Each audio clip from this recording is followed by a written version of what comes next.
Elena Vasquez rubbed her temples as the morning briefing dragged on. The conference room aboard Harmony's Edge station buzzed with the usual mix of alien voices, each filtered through universal translators into perfect galactic common. She watched. Ambassador Kethamori of the Zephyrians gesture with his forearms while discussing territorial boundaries, his blue-scaled face serious and focused. The mining rights in Sector 7 remain disputed, the ambassador declared, his translated voice smooth and diplomatic. My people require assurance that Elena's mind wandered as it often did during these sessions. 3 weeks of the same arguments, the same posturing. She thought about her morning coffee, how it tasted like recycled air filters, and how she missed the little cafe near her university back on Earth. The ambassador's territorial displays reminded her of peacocks she'd seen in old nature documentaries, all feathers and noise with little substance. Suddenly, Ambassador Kethamori stopped mid-sentence, his large golden eyes fixed on Elena with an expression she'd never seen before. The other delegates turned to look at her too. The crystalline Nexari representative's geometric form shifted colors from blue to a confused orange. Even the insectoid, hive speaker's antennae twitched in what Elena had learned meant surprise. Dr. Vasquez, Ambassador Kethamori said slowly, Did your translator just broadcast that my presentation reminds you of Earth birds displaying for mates? Elena's face went cold. I'm sorry, what? And something about recycled starship fuel? The Nexari delegate's voice carried a tone of fascination. These concepts came from your translation device, but they were not spoken words. Elena's hand flew to the small device behind her ear. The Universal Translator was standard issue for all station personnel, designed to convert thoughts into speech and translate incoming communications, but it only transmitted when you intended to speak. There must be some mistake, Elena said, but even as the words left her mouth, she saw the other delegates react to something more. Fascinating, whispered Dr. Thale, the station's head scientist. Your device just transmitted what you call embarrassment alongside your words. And something else? Curiosity, but also fear? These are occurring simultaneously. Elena's heart raced. If her translator was malfunctioning, broadcasting her private thoughts, then everyone had been hearing her unfiltered reactions for who knew how long. The implications hit her like a meteor strike. How long has this been happening? She asked. The Zephyrian ambassador consulted a datapad. I first noticed unusual secondary transmissions from your device 3 weeks ago. I assumed it was a cultural quirk of human communication. Your species was already known for emotional complexity. 3 weeks. Elena thought back to every meeting, every casual conversation, every private moment when she thought she was alone with her thoughts. Her mind raced through embarrassing moments, personal opinions about her colleagues, homesick thoughts about Earth, frustrations with alien customs she didn't understand. I need to speak with the station AI immediately, Elena said, standing quickly. Of course, Dr. Thale nodded. This is quite unprecedented. We should analyze. Your translator just indicated that you find Dr. Thale's eagerness both endearing and slightly irritating.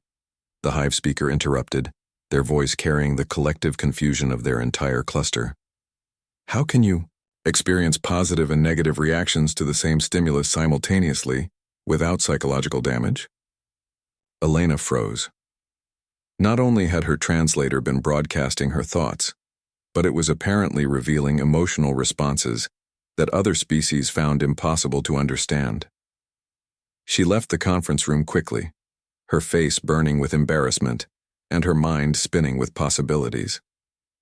The corridors of Harmony's Edge seemed different now, knowing that every alien she passed might have been listening to her private thoughts for weeks.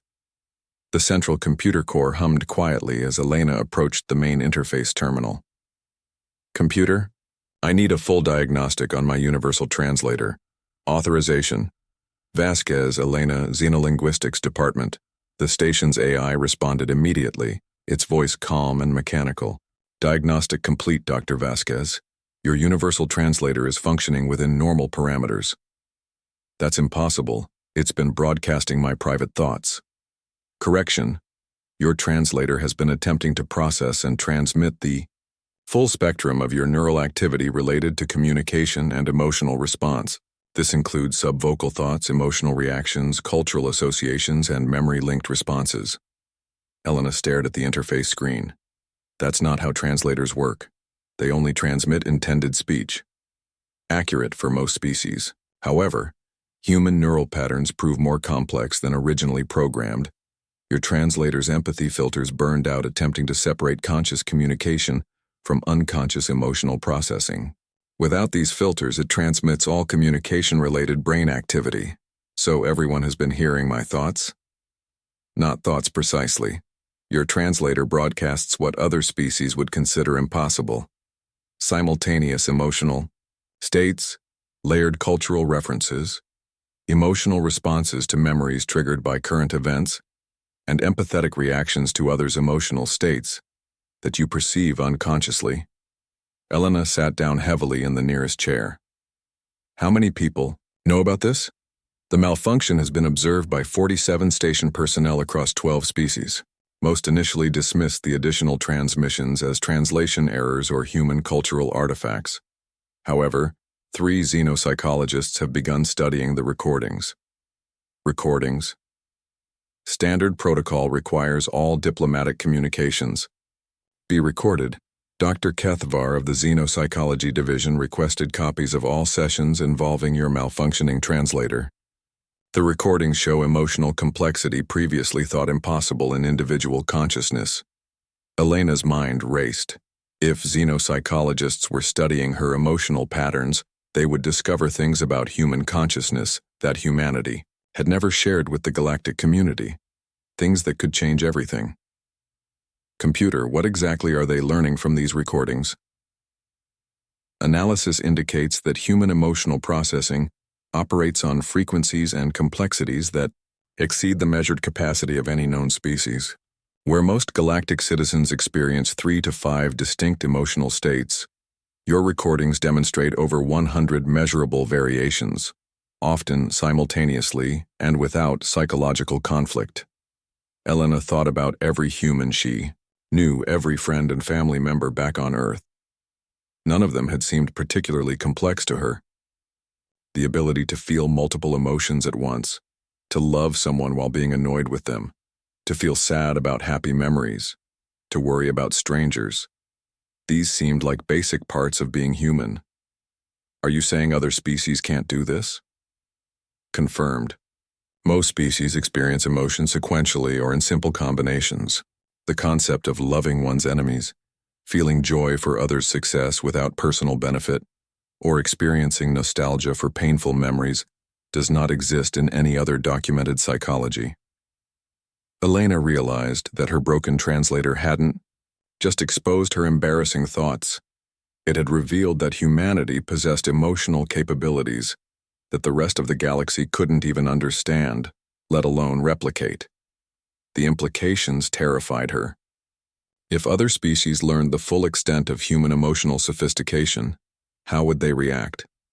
Would they see it as a gift or a threat? Her translator, still malfunctioning, broadcast her growing anxiety and determination to understand what this meant for her species. Somewhere on the station, xenopsychologists were probably recording that too, studying the emotional complexity of a human discovering that her entire species might be fundamentally different from everyone else in the galaxy. Elena took a deep breath, feeling the weight of an accidental discovery that could change everything. Her broken translator had exposed more than her private thoughts. It had revealed humanity's greatest secret. Elena avoided the common areas of Harmony's Edge for 2 days, but she couldn't hide forever. When she finally entered the main dining hall, conversations stopped. Every alien in the room turned to look at her with expressions she had never seen before. Curiosity mixed with something that might have been fear, or maybe wonder. Ambassador Kethamori approached her table, his 4 arms held in a gesture of respect. Dr. Vasquez, may I join you? My people have many questions about your condition. Elena nodded, though her stomach twisted with anxiety. Her translator immediately broadcast that complex mix of emotions to everyone nearby. She watched the crystalline Nixari at the next table shift from blue to orange to purple as they processed the emotional information. "Your translator continues to malfunction?" Kethmori asked as he sat down. "The station AI says it's working perfectly. It's just overwhelmed by human brain patterns." "Remarkable." The Zephyrian's golden eyes studied her face. "For 2 days, my scientists have analyzed the recordings of your emotional broadcasts. We always believed emotions were simple responses: fear, anger, joy, sadness, basic survival reactions, but you experienced dozens of emotions about my simple question." Elena frowned. "What do you mean?" "Right now, your translator indicates you feel anxiety about this conversation, curiosity about my people's reactions, embarrassment about your situation, concern for my comfort since I am speaking in your language, fondness because my interest reminds you of your father's scientific enthusiasm, and determination to understand what is happening, all at the same time." Elena blinked. She hadn't realized she was feeling all those things, but when he listed them, she recognized each emotion. "Doesn't everyone feel multiple things at once?" "No." Kethmori leaned forward. "My people can feel one strong emotion and perhaps one weak secondary emotion, but never 6 different feelings about the same event, and never positive and negative emotions together without psychological damage." At the Nixari table, the crystalline being approached them. Elena had learned that Nixari communicated through color changes and harmonic vibrations, and this one was cycling through colors she had never seen before. "Dr. Vasquez," the Nixari spoke through their translator, "I am researcher Veltar. I study consciousness and logic patterns. Your emotional broadcasts have disturbed my understanding of rational thought." "I'm sorry," Elena said automatically. "Do not apologize. Your brain patterns show something impossible. Yesterday, when the Hive speaker mentioned their colony's expansion plans, your translator broadcast simultaneous happiness for their success and sadness because their expansion reminded you of human history. You felt joy for a different species' achievement while also feeling pain about your own species' past mistakes. This should cause mental breakdown, but you seem normal." Elena thought about it. Humans did that all the time. She could be happy for a friend's promotion while feeling sad that they would move away. She could love her grandmother while being frustrated by her stubborn opinions. She could feel proud of human achievements in space exploration while also feeling ashamed of wars and environmental damage on Earth. "It's just how we think," Elena said. "Emotions aren't simple. Everything reminds you of other things. Everything connects to memories and hopes and fears." "Impossible," said a new voice. Elena turned to see a Hive speaker approaching, their insect-like form moving with precise coordination. "I am Cluster Voice Zixandri. I speak for 12,000 minds linked in perfect harmony. We share all thoughts, all emotions, all experiences. But even with 12,000 perspectives, we cannot achieve the emotional complexity you display alone." Elena's translator broadcast her surprise and confusion, along with a touch of sadness for their misunderstanding and curiosity about their shared consciousness. The Hive speaker's antennae twitched rapidly. "There," Zixandri pointed at her. "You just felt sorry for us because you think we might be missing something. But you also felt curious about our experience and amazed by our unity. And underneath that, homesickness for your family and worry about this conversation's consequences. How do you contain so many feelings without losing yourself?" Elena realized that what seemed normal to her was apparently miraculous to other species. "I don't know. It's just how human minds work. We feel complicated things about everything." Dr. Thale, the station's head scientist, appeared at their table with a data pad in his 6-fingered hands. "Dr. Vasquez, I hope you don't mind, but I've been analyzing the emotional patterns your translator has been broadcasting. The results are unprecedented." Elena's anxiety spiked, and everyone at the table reacted to the emotional broadcast. "What did you find?" "Your emotional processing operates on 17 different neural frequency bands simultaneously. Most galactic species use 3, maybe 4 bands total. But more importantly, You demonstrate emotional responses to abstract concepts that shouldn't trigger feeling. Like what? 3 hours ago, you walked past the memorial wall for station personnel lost in accidents. Your translator broadcast grief for people you never met, pride in their service to science, anger at the universe for taking them, and hope that their families found peace. You felt genuine emotions about strangers based purely on principle. Elena nodded. That seemed normal to her. Of course. They were people. They mattered. The silence that followed was profound. Every alien at the table stared at her with expressions she couldn't read. Veltar, the Nexari researcher, was cycling through rapid color changes.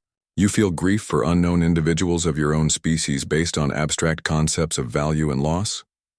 For any species, Elena corrected. When I heard about the Altarian colony ship that was lost last year, I felt sad for those families too. They were people, individuals with hopes and dreams and families who loved them. Zixandri's entire cluster form shuddered. You feel empathy for species you have never met? For individuals who provide you no evolutionary advantage? This should be impossible. Elena was beginning to understand that her broken translator had revealed something about humanity that other species found disturbing or incomprehensible. Humans care about people, all people. It's not about advantage, it's about recognizing that others have inner lives as real and important as our own. But why? Dr. Thale asked, genuine confusion in his voice. What survival benefit does this provide? Why would evolution create emotional responses to situations that don't affect you? Elena thought about every human she knew back on Earth. Her friend Sarah, who cried at sad movies about fictional characters. Her brother Miguel, who donated money to help refugees from countries he'd never visit. Her mother, who worried about the environment her grandchildren would inherit. Her grandfather, who still grieved for soldiers who died in wars fought before Elena was born. Maybe that's what makes us human, Elena said quietly. We don't just care about ourselves or our families or our species. We care about the idea of caring. We feel pain when others suffer because we understand that their pain is real, even if we never experience it ourselves. Her translator broadcast the depth of that conviction, along with her growing realization that this wasn't normal for other species. The emotional patterns were so complex that several aliens at nearby tables stopped their own conversations to listen. Keth Mori leaned back in his chair, all four arms spreading in a gesture Elena had learned meant overwhelm. Dr. Vasquez, do you understand what you have revealed? For centuries, we have studied consciousness and emotion across hundreds of species. We thought we understood the limits of individual psychological complexity, but humans feel more in one conversation than most species feel in a lifetime. Elena's translator broadcast her growing fear about what this revelation might mean for humanity, mixed with pride in her species' emotional depth and worry about the consequences of this accidental discovery. Every alien in the dining hall was now listening to that emotional complexity with fascination and concern. She realized that her broken translator hadn't just exposed her feelings. It had revealed that humans were fundamentally different from every other known species in the galaxy, and now everyone was trying to understand what that meant. The Galactic Council's research ship Infinite Inquiry docked with Harmony's Edge, exactly 1 week after Elena's translator revelation. Dr. Kethvar of the Altarian Xenopsychology Division arrived with a team of specialists from 5 different species, all carrying equipment Elena had never seen before. Dr. Kethvar was impressive even by Altarian standards, nearly 3 meters tall with the characteristic silver skin and large black eyes of his people. His reputation preceded him as the galaxy's leading expert on consciousness and psychological analysis. Elena felt both honored and terrified to meet him, emotions her translator immediately broadcast to the crowded docking bay. Dr. Vasquez, Kethvar said, his translator rendering his deep voice into perfect galactic common. Your case has become the most important xenopsychological discovery in recorded history. I hope you will cooperate with our studies. Elena nodded, though her anxiety spiked. What exactly do you want to study? Everything. Your emotional responses, memory patterns, decision-making processes, and most importantly, how your mind can contain such contradictory states without breakdown. May we begin immediately? The testing facility they set up in Harmony's Edge's medical bay looked more like a laboratory than a hospital. Sensors, scanners, and monitoring devices surrounded a comfortable chair where Elena would spend the next several days being analyzed by some of the galaxy's brightest minds. Dr. Zeflin, a Nexari consciousness specialist, attached neural monitoring devices to Elena's head. The crystalline being's normally blue coloration shifted to excited orange as the first readings appeared on their screens. "Impossible," Zeflin whispered. Dr. Kethvar, her baseline neural activity shows 17 different emotional processing centers operating simultaneously. Most species have 3. Kethvar studied the readouts with fascination. And they're not interfering with each other. How do you maintain psychological stability with this level of emotional activity? Elena shifted in the chair, feeling like a specimen under a microscope. I don't know. It's just normal for humans. We don't think about it. Let's test that, said Dr. Morathek, a Zephyrian emotion specialist. I'm going to show you a simple scenario and monitor your responses. Please observe this hologram. The air above Elena shimmered, forming a 3-dimensional image of 2 children playing near a river. They were clearly alien, small, furry beings with large eyes and playful movements. One child slipped and fell into the water, crying out in distress. The other child immediately jumped in to help, pulling their friend to safety. Elena watched the scene and felt a complex mix of emotions wash over her: relief that the child was safe, admiration for the brave rescue, worry about the danger they had both faced, and warmth at seeing such selfless friendship. Every alien in the room stared at their instruments in shock. 17 distinct emotional responses to a single event, Dr. Zeflin announced, their crystalline form cycling through colors rapidly. Relief, admiration, fear, joy, pride, affection, concern, and more, all simultaneously and all genuine. But they're not even her species, Dr. Morathek added, puzzled. Why would she have any emotional response to unknown aliens in a fictional scenario? Elena looked at them in surprise. Because they're children, because one was in danger and the other was brave enough to help. It doesn't matter what species they are, it's about recognizing their experience as real and important. Kethvar leaned forward. Dr. Vasquez, we need to explore this further. What if the scenario was different? What if you observed a conflict between 2 groups, both with valid reasons for their actions? The hologram changed, showing 2 communities of different alien species arguing over water rights during a drought. Both groups had young children who needed the water to survive. Elena watched representatives from each side present their cases with desperation and determination. Again, Elena felt multiple emotions simultaneously: sympathy for both groups, frustration with the situation, hope that they could find a solution, sadness that children might suffer, and a desire to help even though she knew it was just a simulation. Dr. Kethvar studied the readings with growing amazement. She's experiencing genuine empathy for both sides of a conflict simultaneously. This should cause cognitive dissonance and emotional breakdown, but her psychological indicators remain stable. It's called understanding different perspectives, Elena explained. Just because 2 groups are in conflict doesn't mean one is completely wrong and the other completely right. Usually everyone has reasons for what they do. Understanding those reasons doesn't mean agreeing with their actions, but it helps you find solutions. The research team exchanged glances that Elena was learning to recognize as the alien equivalent of, "This is impossible, but we're seeing it happen." Dr. Zeflin approached with a new device. Dr. Vasquez, we'd like to test your memory responses. I'll show you images and words, and we'll monitor how your brain connects them to emotional experiences. The tests continued for hours. Simple words triggered complex emotional responses in Elena that amazed the researchers. The word home brought up memories of Earth, feelings of safety and love, sadness about distance, pride in human achievements, worry about environmental problems, and hope for the future. all connected in a web of associations that her translator broadcast to the monitoring team. Her memory and emotion systems are completely integrated, Dr. Morathek observed. Every experience connects to emotional context, and every emotion connects to multiple memories and future projections.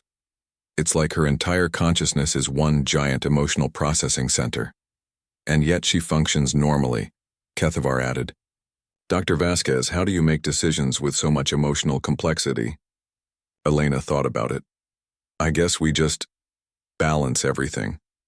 When I decided to become a xenolinguist, I felt excited about learning new languages, nervous about leaving Earth, proud to represent humanity, sad to leave my family, curious about alien cultures, and worried about whether I'd be good enough. All those feelings helped me understand what the decision really meant. Most species make decisions based on one or two primary factors, Dr. Zeflin explained.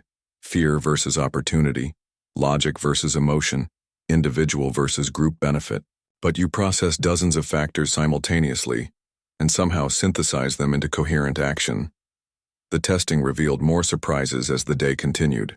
Elena's emotional responses to abstract concepts, justice, beauty, hope, love, triggered neural activity that the instruments could barely measure. When asked about humanity's future, her brain lit up with patterns so complex that the monitoring systems struggled to track them all. Dr. Vasquez, Kethavar said during a break, we need to understand something crucial.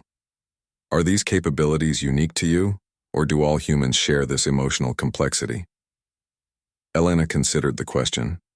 She thought about her friends and family, her colleagues at the university, even strangers she'd observed on Earth. Everyone I know is like this. Some people are more emotional than others, and some are better at understanding feelings, but the basic ability to feel multiple things at once and care about people you've never met, that's just human. The silence that followed was profound. Elena could see the research team processing the implications of what she'd just said. You're telling us, Dr. Kethavar said slowly, that an entire species of billions of individuals all possess emotional capabilities that exceed our most advanced psychological models? I guess so. Why? Is that bad? Dr. Morathek's forearms gestured in patterns Elena recognized as extreme agitation. Dr. Vasquez, if what you're saying is true, then humanity represents a form of consciousness that we've never encountered. The implications for psychology, philosophy, and galactic relations are terrifying. Dr. Zeflin finished, their crystalline form shifting to deep red. Or wonderful. We're not sure which.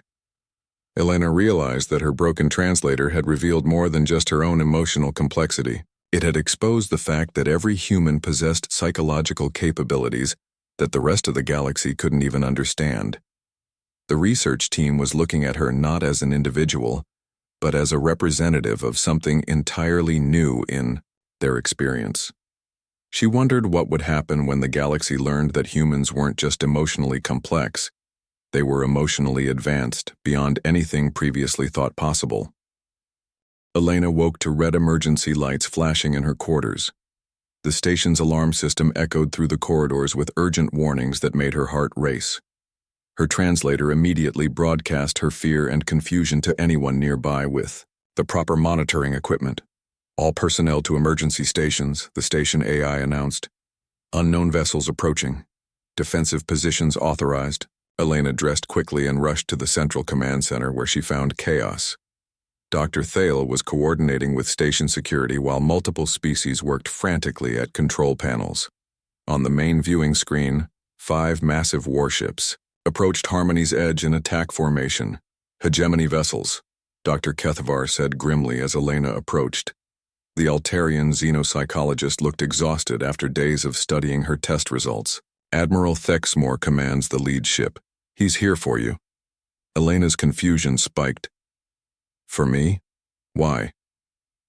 Commander Yixtal, the station's Nexari security chief, turned from his console.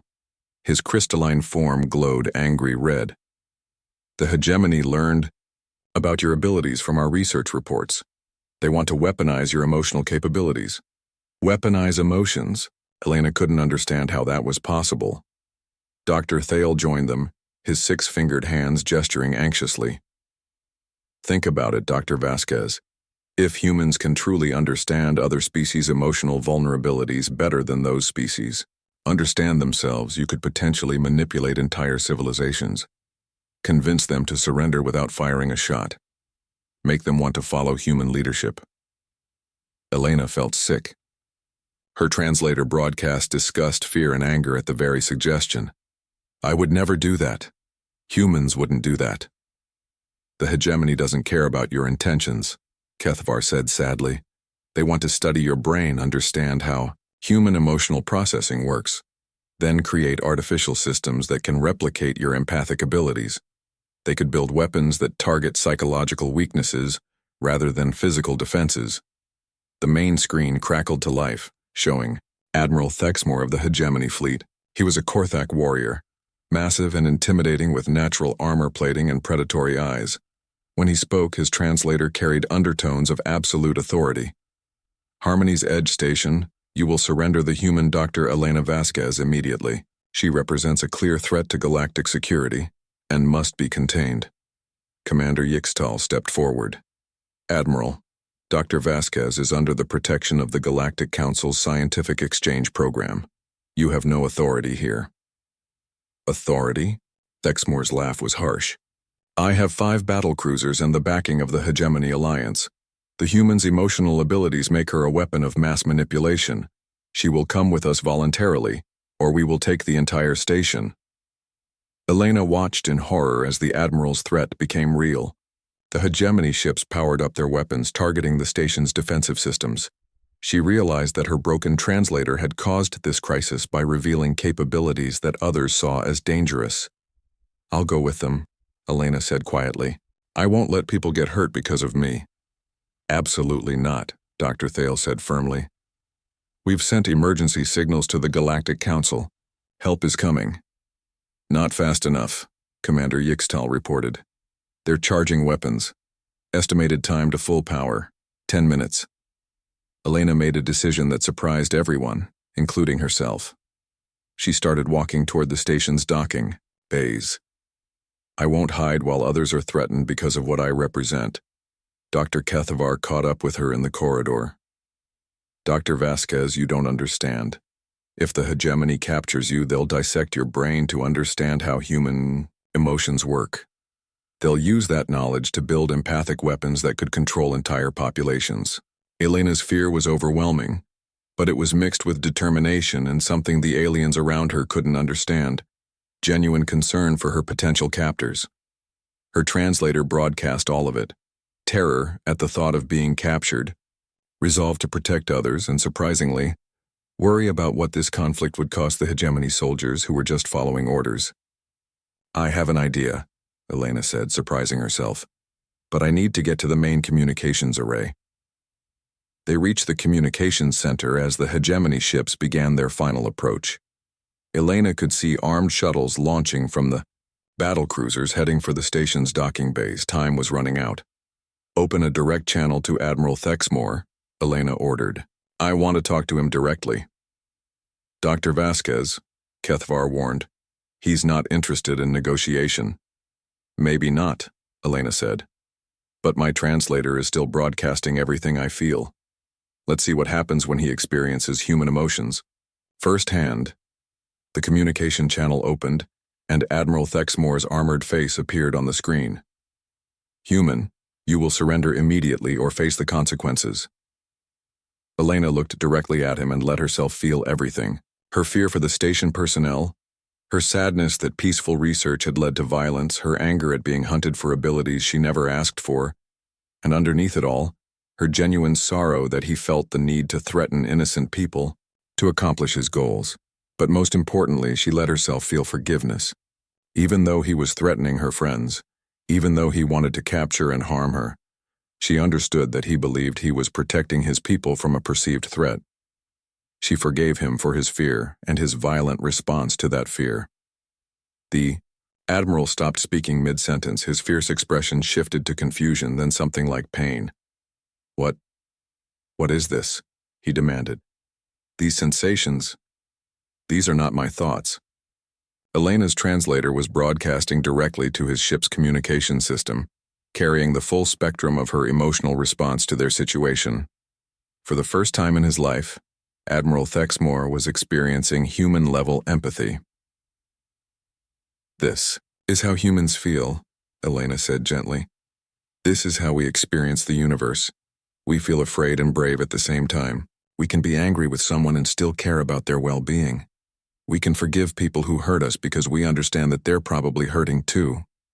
The Admiral's face contorted as he struggled with emotions his brain wasn't designed to process.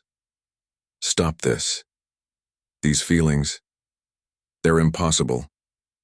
"They're not impossible," Elena continued. "They're just human. And this is why we could never be the weapon you fear. When you can truly feel what others feel, when you understand that every person has fears and hopes as real as your own, you can't use that understanding to hurt people. You can only use it to help them." Elena felt her connection to the Admiral's ship strengthening through the communication link. Her broken translator was broadcasting more than just her current emotions. It was sharing her entire emotional framework, the complex web of feelings and principles that made her human. The Admiral's soldiers, monitoring the communication, were experiencing the same emotional bombardment. For the first time in their military careers, they were feeling genuine empathy for their intended target.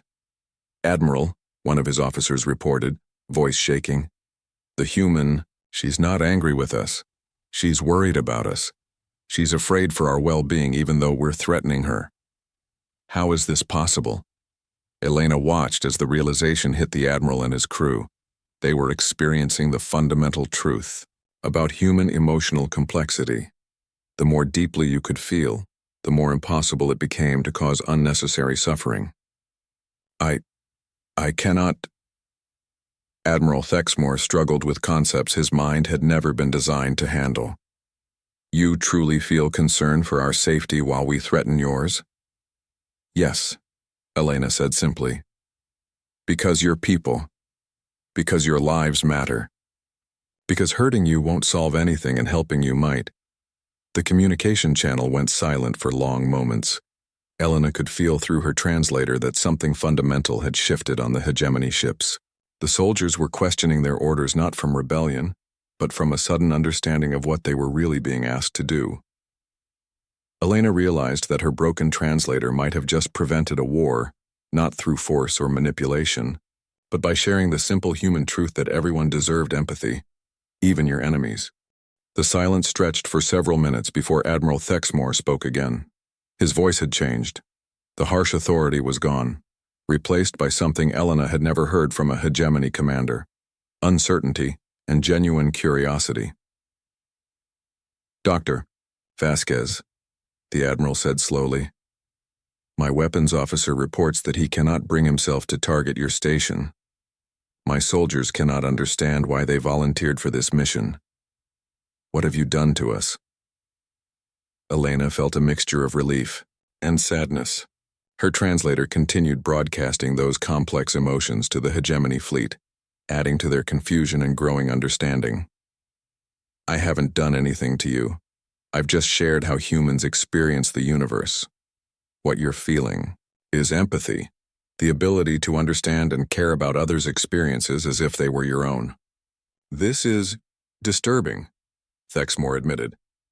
"My tactical systems indicate that capturing you would give the hegemony significant strategic advantages, but I find myself unable to act on that information. I keep thinking about your fear, your concern for others, even your worry about my crew's well-being. These considerations should not matter for military objectives." Dr. Kethavar stepped closer to Elena. "Admiral, what you're experiencing is what Dr. Vasquez and all humans live with every day. They make decisions based not just on strategic advantages, but on complex emotional calculations that include the well-being of everyone involved." Elena watched the Admiral struggle with this new perspective. Through her translator, she could sense his internal conflict. His training told him to complete his mission, but the empathy he was experiencing made the thought of harming others genuinely painful.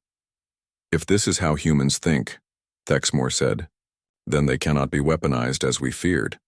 No species that experiences such concern for others could use empathy as a tool for conquest." Exactly, Elena said. Understanding someone else's feelings doesn't give you power over them.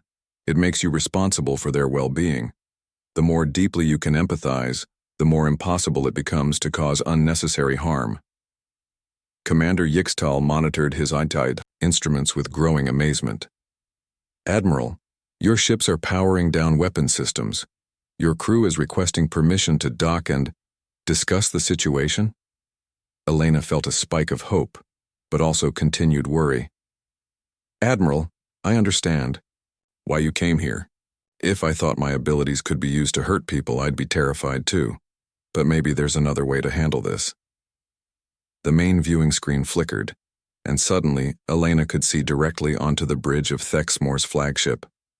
The massive Korthak Admiral stood surrounded by his crew, all of whom looked confused and overwhelmed by the emotions they were experiencing through Elena's translator.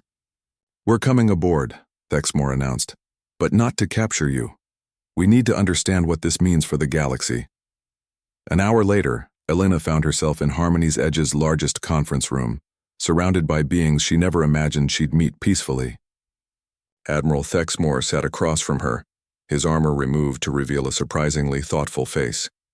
His crew members, representing 3 different hegemony species, watched her with expressions of fascination rather than hostility. Dr. Vasquez, Thexmore began, my intelligence reports suggested that humans could manipulate other species through superior emotional understanding. But what we've experienced today suggests something different.